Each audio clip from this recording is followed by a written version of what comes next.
కొనసాగుతున్నటువంటి సమస్యలపైన ఇప్పటివరకు వక్తలందరూ కూడా మనకు చెప్పారు.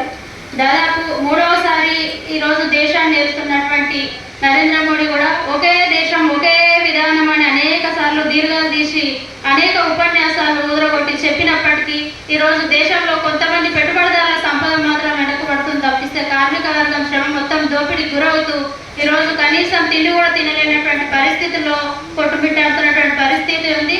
కేజీబీవీ అనేది కూడా ఈరోజు కస్తూర్బా గాంధీ బాలికల విద్యాలయాల్లో పనిచేస్తున్నటువంటి ఏదైతే శ్రామిక వర్గం ఉన్నారో ఈరోజు ఈ తెలంగాణ రాష్ట్రంలో 495 హాస్టళ్లలో దాదాపు 6,000 మంది ఉన్నారు. వీళ్ళు దేశవ్యాప్తంగా చూసుకున్నట్లయితే ఒక 2 లక్షల మంది వరకు మహిళలే వీళ్ళు.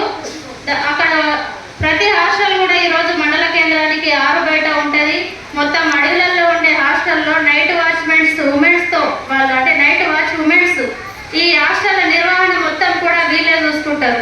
ఈరోజు కనీసం వారానికి ఒక సెలవు ఇవ్వాలన్న అని జీవోలు ఉన్నప్పటికీ కూడా వాళ్ళు సెలవు తీసుకుందామంటే కూడా అక్కడ ఇంకో అడ్జస్ట్మెంట్ స్టాఫ్ లేక ఈరోజు నరకయాతను అనుభవిస్తూ కనీసం వాళ్ళ హక్కుల కోసం మాట్లాడుకోవడానికి ఒక రోజు బయటికి రావడానికి కూడా వాళ్ళకి పర్మిషన్స్ లేక ఈరోజు ఒక రోజు డుమ్మ కొడితే ఒక 1000 రూపాయల జీతం కట్ చేసేటటువంటి దౌర్భాగ్యమైనటువంటి పరిస్థితులు ఈరోజు కేజీబీవీ కొనసాగుతూ ఉన్నాయి.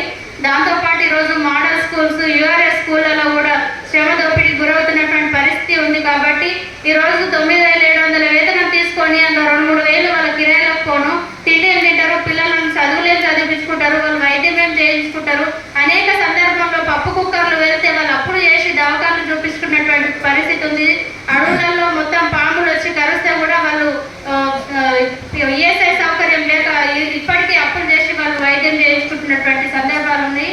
కాబట్టి ఖచ్చితంగా కేజీబీవీ నాన్ టీచింగ్ వర్కర్స్ దాంతోపాటు యూఆర్ఎస్ మోడల్ స్కూళ్ళలో పనిచేసేటటువంటి సిబ్బందిని అందరినీ కూడా రెగ్యులరైజ్ చేసి వాళ్ళకు ప్రభుత్వం అండదండగా ఉండాలని చెప్పేసి ఆ రకంగా భవిష్యత్తులో కేజీబీవీగా మేము పోరాటం చేయడానికి మా యూనియన్గా సంకల్పిస్తూ ఇతర రంగాల్లో పనిచేస్తున్నటువంటి వాళ్ళు కూడా అత్యధికంగా ఈరోజు స్కీమ్ వర్కర్లు అంటేనే మహిళా రంగాలను ఎంచుకుంటారు. ఈరోజు ఆశా కానీ అంగన్వాడీ కానీ కేజీబీవీ కానీ ఇట్లాంటి రంగాలన్నీ ప్రధానంగా స్కీమ్ వర్క్లలో పనిచేసేటటువంటి మహిళలందరూ కూడా అత్యధికంగా ఈ రంగాలను కూడా మహిళలను ఎంచుకొని మహిళల యొక్క శ్రమశక్తిని ఈరోజు ప్రభుత్వాలు చాలా తెలివిగా దోచుకుంటున్నటువంటి పరిస్థితి ఉంది. కాబట్టి భవిష్యత్తులో